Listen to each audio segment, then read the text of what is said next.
This is ANAplus, powered by the African News Agency. You're watching Newsbite, where we give you everything you need to know about Africa now. We've recently covered news about Kenya exporting its first batch of crude oil. And it's not a bad way for the country to make money off its natural resources. The early phase of oil exploration is expected to deliver around 600 barrels of oil per day. This is expected to rake in some $84 million over the next 2 years. And the company that has invested in oil exploration in East Africa, Tullow, has seen a massive profit increase already of 95%. But as the East Africa Community member states gear towards becoming net oil and gas exporters, a latest industry report has sent mixed signals on how the region is performing in the development of its oil projects. Now, Uganda is still lagging behind Kenya in terms of oil projects, mainly exploration and the planned construction of a pipeline linking its oil fields to the Tanga port in Tanzania. Now, Tullow has operations in both countries and has noted that significant progress has been made over the first 6 months of 2019 in Kenya on both the early oil production scheme and the foundation stage of Project Oil Kenya. Now, a huge amount of crude has already been safely delivered to Mombasa, and Tullow expects the first export cargo to be sold and lifted in the third quarter of 2019.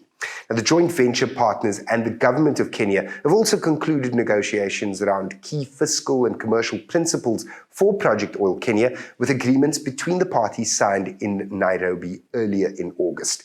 Kenya is making great progress to fast-tracking the drilling and exploration, acquiring land and securing water rights, while planning further environmental impact studies and community engagements for further oil projects. Now, while the process has been a little slower than initially anticipated, Kenya is on track to becoming a fully fledged oil producer and exporter by 2024. It's a different picture in neighbouring Uganda, though, with Tullow considering pulling out and selling its stake in that country's oil industry.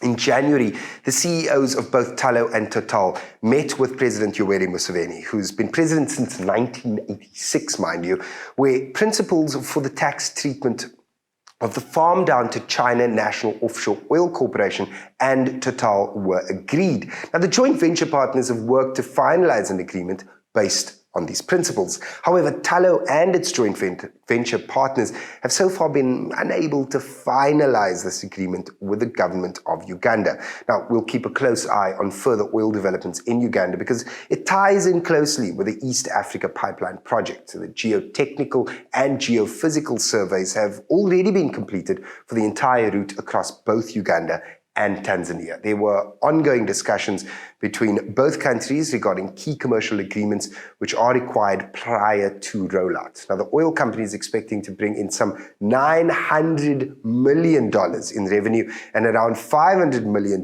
in profits in 2019 alone from these oil projects. In all, it's expected there'll be an average of 89,000 barrels of oil produced per day from the group project, while operations in Ghana should yield around 180,000 barrels of oil per day. Now, this may seem like a lot, but the US, the top oil producer in the world, pumps out some 15 million barrels a day. Saudi Arabia is second with 12 million, while Nigeria is Africa's top oil producing country with just under 2 million barrels a day. So the East African states have some way to go yet in terms of gas and oil exploration and production, but they're making the right moves to export their crude and bring in some much needed revenue in the process. This is Newsbite on ANAplus. We make Africa matter.